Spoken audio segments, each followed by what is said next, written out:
Hola, ¿qué tal? Mi nombre es María Teresa Rubio González y pues nuevamente estoy encantada de estar compartiendo con todos ustedes en esta materia en teoría penal y del delito con el docente, el maestro Rodrigo Castellanos Gómez. Y bueno, en esta ocasión vamos a realizar este video en el cual vamos a llevar a cabo una explicación lo más sencilla posible sobre la teoría del delito. Vamos a comenzar diciendo que este tema, algunos lo identifican como, bueno, como elementos típicos, esto es, elementos que contiene el tipo penal y que incluso, bueno, hay algunas personas que lo conocen como presupuestos del delito. De esta manera, tenemos que elementos típicos son cada uno de los elementos contenidos en la descripción típica. Básicamente los sujetos, el activo, el pasivo, la conducta típica, los medios de ejecución de dicha conducta, cuando el tipo los exige, los objetos, el material y el jurídico, y bueno, un sinfín de elementos que vamos a ir viendo a lo largo de esta presentación. Los invito a que me acompañen a verla. ¿Vean?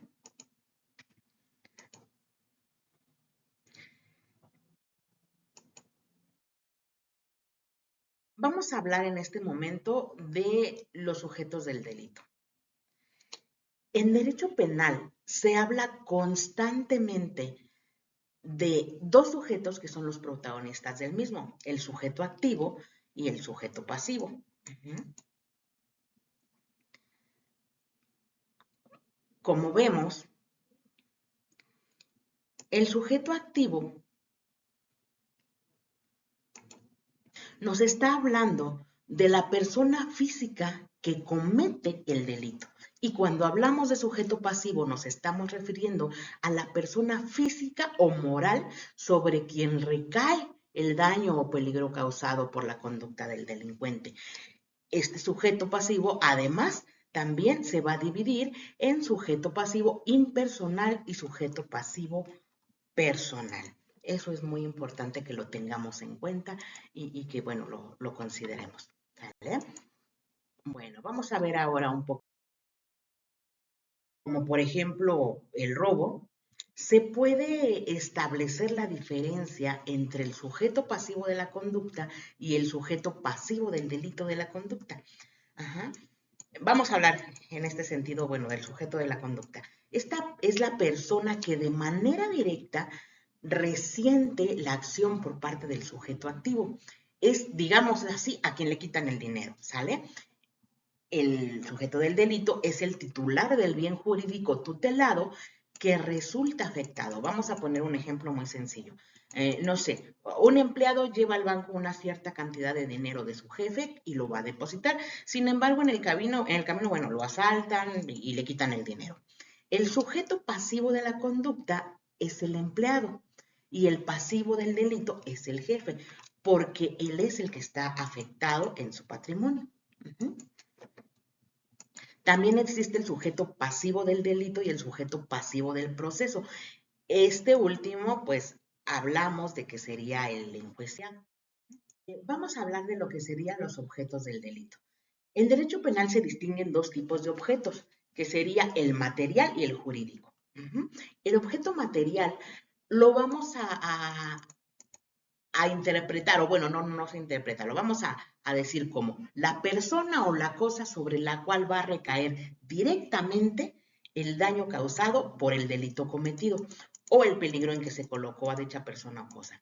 Cuando se trata de una persona física, esta se va a identificar con el sujeto pasivo, de modo que en una misma figura coinciden el sujeto pasivo y el objeto material.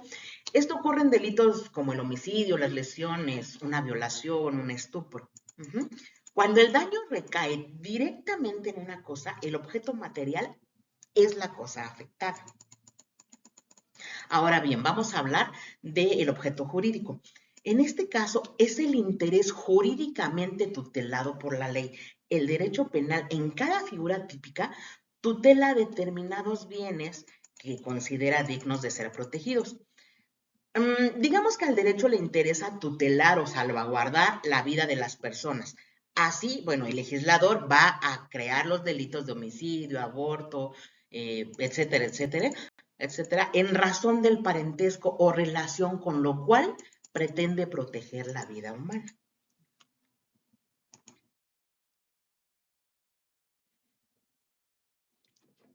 Si hablamos de las formas de manifestación del delito, las formas en que puede darse el delito, es decir, los casos en los cuales surgen varios resultados típicos de manera que se presenta el problema de determinar si se produjeron varios delitos o si se trata solamente de uno.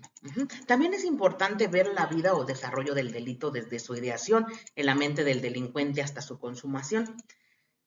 Para ello, pues tenemos lo que es el concurso de delitos, en que puede aparecer el delito en relación con la conducta y con el resultado. En principio, una sola conducta produce un solo resultado, pero hay dos casos en los cuales se presentan dos figuras que constituyen el concurso de delitos. Una es, la ideal o formal y la otra es la real o material. Vamos a hablar de la ideal o formal primeramente. El concurso ideal o formal ocurre cuando una sola conducta se produce en una sola conducta se producen varios resultados. Estos resultados típicos, delitos, digamos, ¿no? En cuyo caso se dice que existe unidad de acción y pluralidad de resultados. Si hablamos del real el real o material, en se va a presentar cuando existan varias conductas y estas varias conductas nos van a dar también diferentes resultados. ¿Qué vamos a hacer en este caso? Bueno, hay una pluralidad de conductas y una pluralidad de resultados.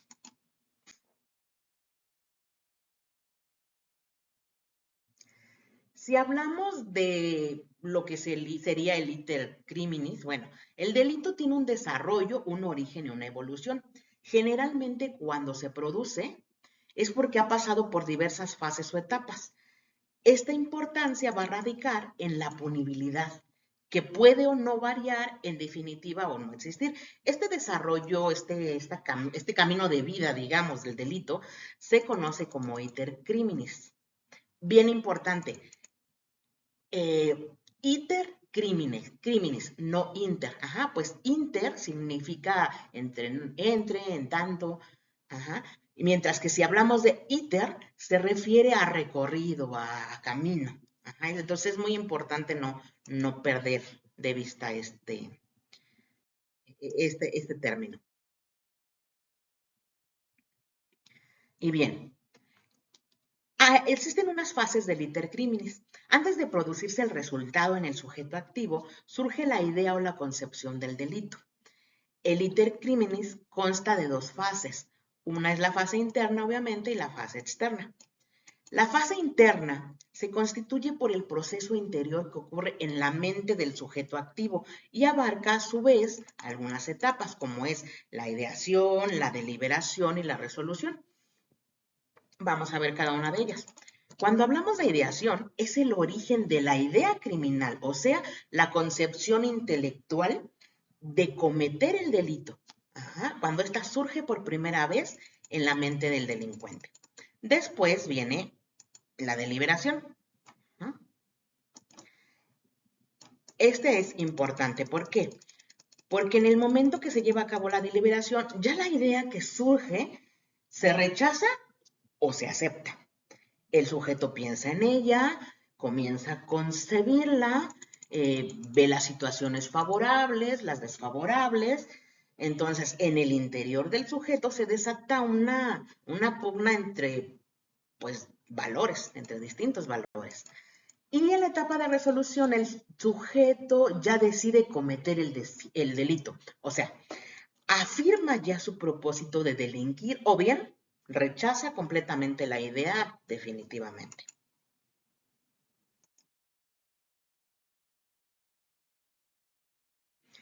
Tenemos la fase externa. ¿Qué pasa en la fase externa? Esta surge al terminar la resolución y consta de tres etapas: la manifestación, la preparación y la ejecución. En la manifestación, la idea aparece en el exterior, es decir, la idea criminal emerge del interior del individuo. En esta fase no tiene todavía trascendencia jurídica, ya que solo se manifiesta la voluntad de delinquir. pero mientras no se haya cometido aún el ilícito, no se puede castigar al sujeto. Después viene la preparación. Esta se va formando por todos los actos que el sujeto va realizando ya con un propósito directo de cometer el delito, es decir, estos actos que él va continuamente preparando y que ya por sí solos pueden no ser antijurídicos y en consecuencia no revelarán la intención de cometer el delito a menos que por sí solos constituyan delitos también. Y bueno, la ejecución, que ya consiste en la realización de los actos que dan origen propiamente ya al delito, ya al hecho. Ahí, bueno, en esta parte se pueden presentar dos situaciones, la tentativa y la consumación.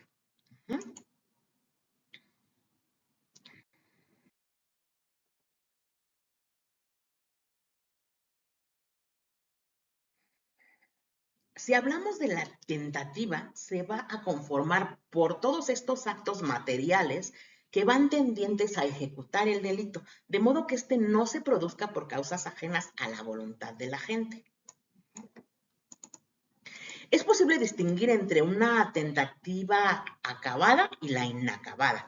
La acabada también se llama delito frustrado y consiste en que el sujeto activo realiza todos los actos encaminados a producir el resultado, pero este no surge por causas ajenas a su voluntad. Algo pasó y no lo pudo realizar. Y la inacabada es también conocida como un delito intentado. Consiste en que el sujeto deja de realizar algún acto que era necesario para producir el resultado, por lo cual este no ocurre. Se dice que hay una ejecución incompleta. Existen otras figuras relacionadas con el tema que también son el desistimiento y el delito imposible. En el desistimiento, bueno, cuando el sujeto activo lo suspende espontáneamente y ya no comete el delito, ¿no? Ya no se consuma, no se le castiga, obviamente. Bueno, no se le castiga porque pues no hubo delito. Y en el delito imposible, en el cual en este la gente realiza actos que van encaminados a producir el delito, pero este no surge por no existir el bien jurídico tutelado, por no ocurrir el presupuesto básico indispensable o por falta de idoneidad en los medios empleados para poderlo hacer. Tenemos también el delito putativo, que también es llamado imaginario, y bueno, este consiste en llevar a cabo varios actos que son tendientes a cometer lo que el activo cree que es un delito, pero que en realidad no lo es. Y hablamos ya de la consumación, que ya es la producción del resultado típico y ocurre en el momento preciso de dañar o poner en peligro el bien jurídico ya tutelado. Si hablamos de noción de delito desde un punto de vista jurídico, el delito atiende solo a aspectos del derecho, sin tener en cuenta consideraciones, digamos, sociológicas, psicológicas o de ninguna otra índole. Por el contrario, bueno, hablando de la criminología, ella sí se va a ocupar de estos aspectos. En el delito como noción jurídica se contemplan dos aspectos, el jurídico formal y el jurídico sustancial. Esto se va a referir a las entidades típicas que traen aparejada una sanción. No es la descripción del delito concreto, sino la enunciación de que un ilícito penal merece una sanción. En el jurídico sustancial, este consiste en hacer referencia a los elementos de que consta el delito. Ahora vamos a ver estos elementos del delito y, bueno, sus aspectos negativos. Cuando se maneja adecuadamente estos elementos del delito, vamos a poder entender, comprender ya en la práctica cada delito y cómo se llevó a cabo. En materia procesal es cuando se habla de cuerpo de delito o integración de los elementos del tipo penal para referirse al conjunto de elementos que integran el mismo. La noción de los elementos del delito, bueno, los elementos del delito son cada una de las partes que lo integran. Dicho de otra manera, el delito existe en razón de la existencia de los elementos. Y esto es, bueno, pues la conducta, la tipicidad, la antijuricidad, la culpabilidad, la imputabilidad, la condicionalidad objetiva y la punibilidad. En cuanto a la noción de aspectos negativos, los elementos del delito son los aspectos positivos, a cada uno de los cuales corresponde uno negativo, que constituye la negación de aquel. La prelación lógica y prioridad temporal se refiere a que el estudio y prelación lógica. Esta se refiere a que el estudio y análisis de cada elemento del delito debe de hacerse siempre en un riguroso orden. La prioridad temporal se refiere a que ya una vez que estamos en el terreno de la realidad, cuando el hecho delictuoso se ha presentado, no se ofrecen los elementos en el riguroso orden de que se ha hablado. Y bueno, ¿qué podemos decir en conclusión de todo esto? La teoría del delito tiene como objeto analizar y estudiar los presupuestos jurídicos de la punibilidad de un comportamiento humano, ya sea a través de una acción o de una omisión, del cual se deriva la posibilidad de aplicar o no una consecuencia jurídico-penal. Es de suma importancia el utilizar la teoría del delito, pues esta teoría nos va a proporcionar un sistema de análisis que realmente nos va a permitir llevar un orden y poder llevar a cabo las normas penales sustantivas para determinar si la conducta que se despliega por el sujeto activo es o no constitutiva de delito y, bueno, la sanción correspondiente. Agradezco mucho la atención. Y le agradezco al profesor esta oportunidad. Y bueno, las referencias que él nos proporciona, tenemos a Mochategui en 2012 con la teoría de la ley penal y en esta ocasión de la página 38 a 52. Y pues muchas gracias y hasta pronto.